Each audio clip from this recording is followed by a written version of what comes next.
you know, try to help people out. But it's like, nobody really returned the favor. And it's like, okay, I thought we were all in this together. Like, hello, High School Musical. Like, I don't understand. Whoa, that's too close. All right, that's better. Hello, YouTube. That Brady chick here. I am back with another video. I am in Washington, by the way. Not DC, Washington State, okay? People always get it mixed up, but I'm pretty much on the West Coast, not the East Coast, which I think DC is located. But anyway, this video is about nursing tips for those who have just started nursing school, are actively in nursing school, even finishing up nursing school, okay? Nursing school tips from me, a retired nursing student who is now a travel nurse. Yay! Let's get right into it. The reason I decided to record this video today was because an old classmate of mine from high school reached out to me on Instagram, and she mentioned that she just started nursing school. So I gave her like a bunch of recommendations that honestly I should have taken as a nursing student, but I didn't know any better at the time. So I figured, you know what, these are some pretty good tips. So let me just share it with the world, if I can, if I may. Let's get right into it. I'll try to make it short. So tip number one, which I neglected to do as a nursing student myself, is to do online practice tests all the time. The reason for this is because practice tests are what actually prepare you for those nursing exams. Yeah, because unfortunately, the content that they teach you in class is 9 times out of 10 not even on the exam. Yeah. Unfortunately, it's not. And the reason for this is because a lot of the questions that they'll throw onto the nursing exams are application-based. Like, literally, they ask you questions as if you've been working as a nurse for like at least a year or two. And yet, some of us haven't even touched the hospital ever. Okay? I was one of them. Before becoming a nurse, I had never worked in a hospital. Never. I didn't even know what a Foley catheter was until maybe year number 2. Mind you, it was just a 2-year program. It was accelerated, so that's not really that long. But anyways, yeah, like I didn't know what simple things in nursing were until I got to see it for myself in clinical. These questions would be tailored to a nurse that has experience and not just a student nurse that's literally just starting out like I was. So it's a little bit unfair. No, it's really unfair actually, because it's like, bro, like, we haven't even stepped foot in a hospital yet. How are we supposed to know this stuff, you know? And it's not like the teachers, at least in my case, did anything to really explain these things to us. Like, I remember they used to use, you know, the typical nursing abbreviations that we use now. They would use that during class, but they would never actually explain what it meant. Like, for example, NPO. Now, off the top of my head, I already know what NPO is. It's nothing by mouth. It's usually for patients going into surgery or patients that have like a GI issue that we still want to investigate, so we don't want anything going in. Otherwise, it might disrupt that investigation. You know what I mean? NPO is nothing by mouth. No food, no drink. Okay? But the thing is, during class, they didn't explain any of that. They just said, yeah, so when your patient is NPO, you've got to... And it's like, but what is NPO? Like, can you explain that first? Like, set the shit up so I can understand. You know what I mean? But anyways, that used to drive me bonkers. That's where my next tip comes in, actually, which is rely on YouTube videos. Right? My favorite YouTube channel for nursing school help is Simple Nursing. He is amazing. Like, if you're a visual learner and you grew up loving cartoons, you will love that nursing channel, okay? He breaks things down so well. Like, he actually helped me pass the NCLEX, believe it or not. He really did. So Simple Nursing is amazing for that. There's also Nexus Nursing. So she will literally yell at you, okay? But for a good reason. She means well. She means well, but she'll put you in your place. It's true. But the great thing about her is that she actually preps you for how questions will be worded on nursing exams. She points out like little clues that you should look out for when answering certain questions. So she's perfect. Then there's Registered Nurse RN. I've said this before, honestly, she's not my favorite. Like, I think it's the accent. It was a little bit nasally, and maybe my voice is nasally too. I'll attest to that, okay? I'm not perfect, I will attest to that. But it's like, I just couldn't grasp a lot of what she was saying because I was very distracted by the voice. But that's just me. she may help you. She has helped many of my classmates before. She's very, very great at breaking things down as well. But like I said, for me, it's just the voice. I couldn't. You want to create a study group. Personally for me, my nursing school experience was a little bit unorthodox because it was accelerated. It was a second entry program, and half of it was kind of during the COVID era. A lot of our classes were online in the beginning of the program, you know, so because of this, we didn't really get to know each other on a personal level. Nobody really got to see each other except for our little profile picture, you know, so it's like, we didn't really get to make friends until the second year when things started opening up again. So it wasn't until then that we started like developing relationships, forming study groups, all that stuff. But personally for me, I feel like even when things did open up, when we got to see each other in person, I don't know, I personally wasn't able to find a designated study group because people just kind of already made up their minds and formed their own and didn't really tell anybody about it. Like my program, this might be like a little, people might be offended, but honestly, like some people in my program were very, very selfish, okay? Not everybody wanted to share. They didn't want to share their material. They didn't want to help each other out, you know, like that's just the people I went to school with. Sorry, not all of them obviously, but there were quite a few of them from the second entry program that were like that.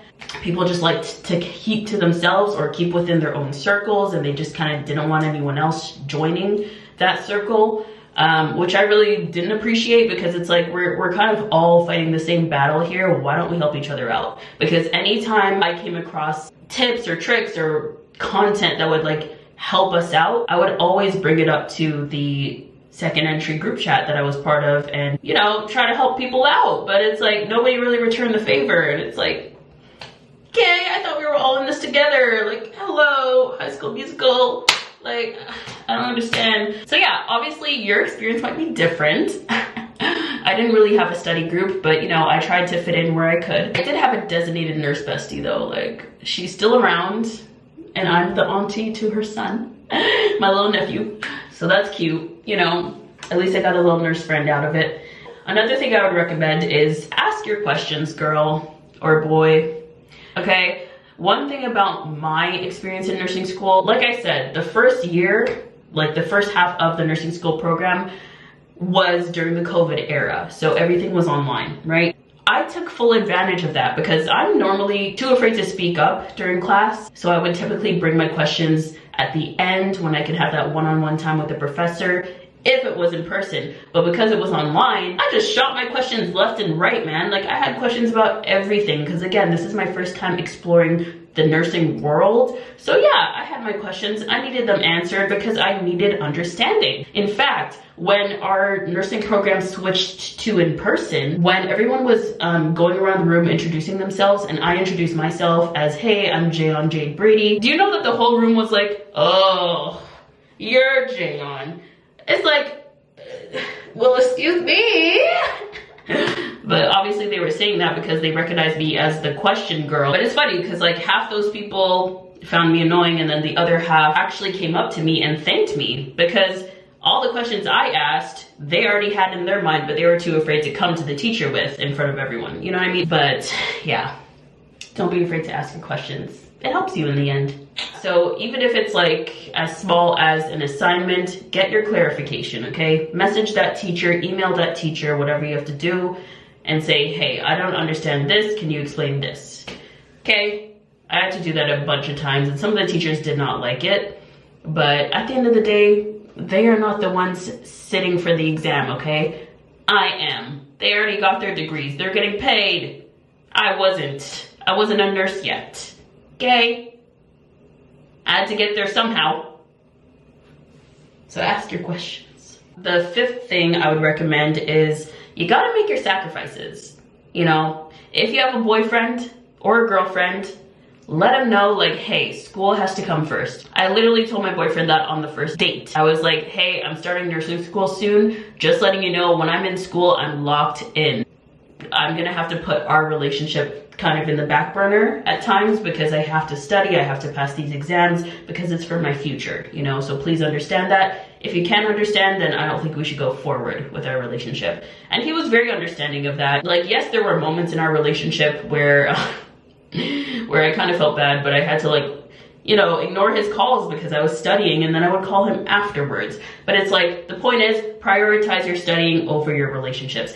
If that man loves you or that woman loves you, they will stick around throughout and thereafter, okay? If they don't, they will walk away. I've had that happen before because this is my second degree. During my first degree, which was kinesiology, I had a man walk out on me because I was studying too much, okay? And look where I am now. Had I followed him, I probably would have been stuck. I wouldn't be here 2 degrees later had I followed him. That's just a big sister lesson from me. You gotta prioritize your studies, you really do. And not just when it comes to relationships, but also when it comes to like going out, partying, whatever the case is. Prioritize school first, okay? It doesn't mean that you can't go out, period, but it's like, just choose your outings wisely, you know? Go out after an exam is done. Right? Go out during reading week, right? Don't make your recreational activities overtake your academic ones, okay? You will, trust me, when you're a nurse, you will have time for all of that stuff, okay? Because when I was in nursing school, I didn't even have time for self-care, okay? I looked a hot mess because I was going through so much stress. I just didn't even have time to take care of my outer appearance. So I kind of just dressed however, my hair looked whatever. I barely got my brows done half the time. It's because all I did was study. Like, that's all I did because I just wanted to pass and I just wanted to become a registered nurse. And now I am. And now I'm also a travel nurse. It's worth it, I'm telling you. You just have to sacrifice those things and you'll get where I am. I guess for the last piece, I would just say, just don't give up. Like, there were so many times throughout the program that I wanted to just drop out because these teachers just did not have my best interest at heart. All they wanted to do was fail us. And it's like, all odds were always against us. So it's like, even to this day, I still have PTSD from nursing school, okay? PTSD. Like, no, it's crazy. It's actually wild and it's very real because these teachers just did not give a damn about us. They did not.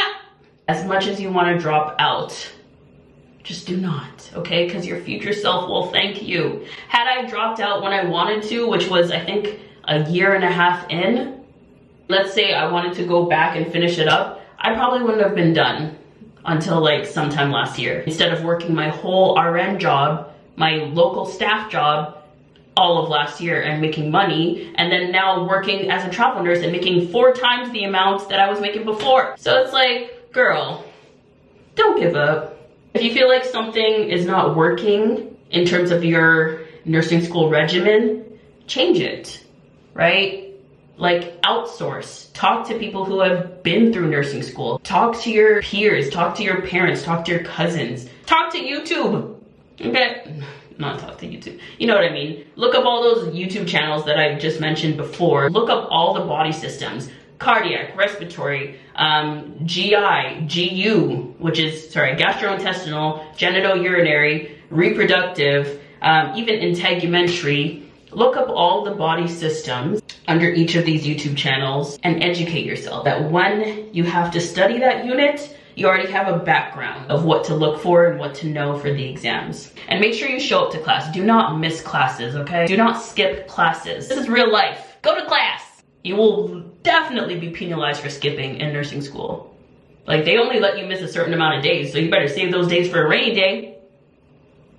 I'm gonna tell you that much. Anyways, thank you again, guys, for watching. Yeah, I'm gonna try to post a little bit more than usual, especially when TikTok gets banned, because we know that day is coming, unfortunately. Thanks again, guys, for watching. This was That Brady Chick, and always remember, natural hair grows. Don't you forget it. Bye.